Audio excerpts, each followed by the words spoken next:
नमस्कार, आप देख रहे हैं जी बिजनेस। मैं हूं आपके साथ भावना दिलीप चंदवानी। न्यूज लाइव में आप सभी का स्वागत है। शराब घोटाले में दिल्ली के मुख्यमंत्री अरविंद केजरीवाल की मुश्किलें कम होने का नाम नहीं ले रही हैं। आपको बता दें कि केजरीवाल की ईडी रिमांड 1 अप्रैल तक बढ़ा दी गई है। आज कोर्ट में केजरीवाल की पेशी के बाद ईडी और केजरीवाल के वकीलों में जोरदार बहस हुई है। खुद केजरीवाल ने कोर्ट की इजाजत से अपना पक्ष रखते हुए कहा कि 2 साल से शराब घोटाले का केस चल रहा है, लेकिन वो किसी भी अदालत से दोषी करार नहीं पाए गए हैं। तो देखिए, बड़ी जानकारी हम आपको दे रहे हैं।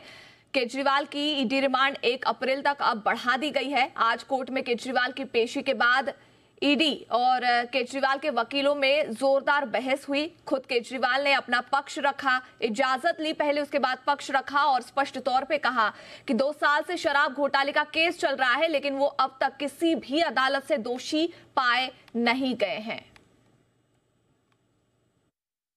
What would you like to say on this? LG कह रहे सरकार जेल से नहीं चलेगी। ये एक पॉलिटिकल षड्यंत्र है, जनता इसका जवाब देगी। और इस खबर पर ज्यादा डिटेल के साथ जी मीडिया संवाददाता अरविंद सिंह हमारे साथ जुड़ चुके हैं। अरविंद, केजरीवाल आज अपनी पूरी वकीलों की फौज के साथ कोर्ट के सामने पेश हुए हैं। अपनी खुद की दलील भी कोर्ट की इजाजत से उन्होंने रखी, लेकिन उसके बावजूद देखिए 1 अप्रैल तक ईडी की रिमांड जो है वो बढ़ा दी गई है। सबसे पहले तो ये बताएं कि आज कोर्ट में क्या क्या हुआ, किस तरीके की दलीलें पेश की गई, उसके बाद हाईकोर्ट से मिली एक छोटी सी राहत पर चर्चा करेंगे। देखिए, आज 6 दिन की रिमांड की अवधि खत्म होने के बाद अरविंद केजरीवाल को ईडी ने राउज एवेन्यू कोर्ट में पेश किया। ईडी की तरफ से एएसजी एसवी राजू पेश हुए और ईडी ने 7 दिनों तक रिमांड अवधि और बढ़ाए जाने की मांग की। एएसजी एसवी राजू की तरफ से बताया गया कि अरविंद केजरीवाल जांच में सहयोग नहीं दे रहे हैं।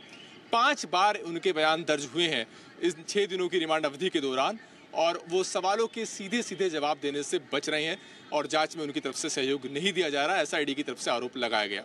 ईडी की तरफ से जो रिमांड अर्जी लगाई गई उसमें बताया गया कि 4 ऐसे डिजिटल डिवाइस हैं जिनका पासवर्ड अभी तक अरविंद केजरीवाल की तरफ से नहीं दिया गया है।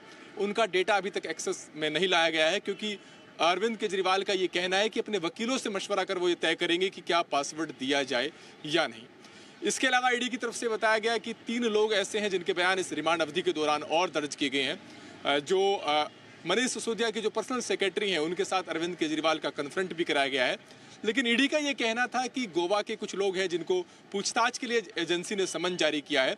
इसके अलावा बाकी और लोग हैं जिनका अरविंद केजरीवाल के साथ आमना सामना बैठाकर पूछताछ जिनसे करनी जरूरी है, और ऐसे में ईडी ने कहा कि 7 दिनों की रिमांड की अवधि बढ़ाई जानी चाहिए।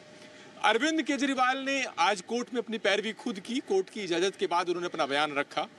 उनकी तरफ से ये साबित करने की कोशिश की गई कि उनके खिलाफ जो सबूत हैं वो सिर्फ इतने भर हैं कि 4 लोगों के बयान हैं जिनके आधार पर उनकी गिरफ्तारी हुई है। उनका ये कहना है कि ये चारों लोग कभी आरोपी थे, उसके बाद ये सरकारी गवाह बन जाते हैं। ईडी उनकी जमानत अर्जी का विरोध नहीं करती, उनको जमानत मिल जाती है।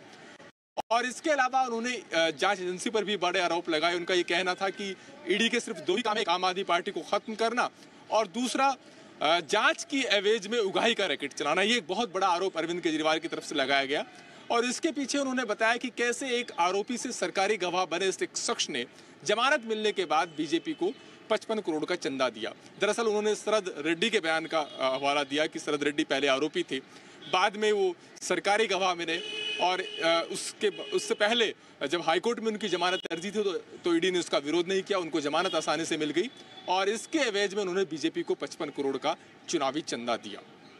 तो अरविंद केजरीवाल की तरफ से ये साबित करने की कोशिश की गई कि जिन बयानों के आधार पर उनकी गिरफ्तारी हुई उनकी क्रेडिबिलिटी खुद सवालों के घेरे में है, और ये वो लोग हैं जो कभी आरोपी थे, बाद में सरकारी गवाह बने, और इन लोगों ने जो शुरुआती बयान दिए थे उसमें मेरी भूमिका का कहीं कोई जिक्र नहीं था, अरविंद केजरीवाल की तरफ से कहा गया। सिर्फ वो बयान जो अरविंद केजरीवाल के खिलाफ थे वही कोर्ट के सामने रखे गए हैं। इसके बाद एएसजी एसवी राजू की तरफ से कहा गया कि अरविंद केजरीवाल जिस चुनावी चंदे की बात कर रहे हैं उसका आबकारी घोटाले से कोई लेना देना नहीं है। जिन लोगों को चंदा मिला, इन लोगों की कहीं कोई भूमिका आबकारी नीति में नहीं थी, और ऐसे में इस स्टेज पर अरविंद केजरीवाल की तरफ से इन बातों को रखने का कोई औचित्य बनता नहीं है। एएसजी की तरफ से ये भी कहा गया कि जो ये अरविंद केजरीवाल की जो ये दलील है कि इन लोगों ने शुरुआती बयान में उनकी भूमिका का कहीं कोई जिक्र नहीं किया, इन लोगों ने बाद में ये साबित किया है, ये साफ किया है कि आखिर जो शुरुआत में उन्होंने बयान दिए थे उसमें अरविंद केजरीवाल या मनीष सिसोदिया जैसे जो आम आदमी पार्टी के नेता हैं उनकी भूमिका का जिक्र आखिर उन लोगों ने क्यों नहीं किया था। ये इन लोगों ने बाद में साफ किया है कि वो इन लोगों के प्रभाव में थे, इस वजह से शुरुआत में उन्होंने उनका नाम नहीं लिया था। अरविंद केजरीवाल ने यह तक कहा कि वो ईडी की रिमांड अर्जी का अपोज नहीं कर रहे हैं, सिर्फ अपनी बात रखना चाहते हैं जो उन्होंने रख दी। चूंकि अरविंद केजरीवाल तो अब 1 तारीख को फिर से उन्हें पेश किया जाएगा, उस वक्त कोर्ट में क्या कुछ होता है इस पर नजर रहेगी और उस वक्त भी आपसे अपडेट लेंगे। शुक्रिया फिलहाल इस पूरी जानकारी के लिए।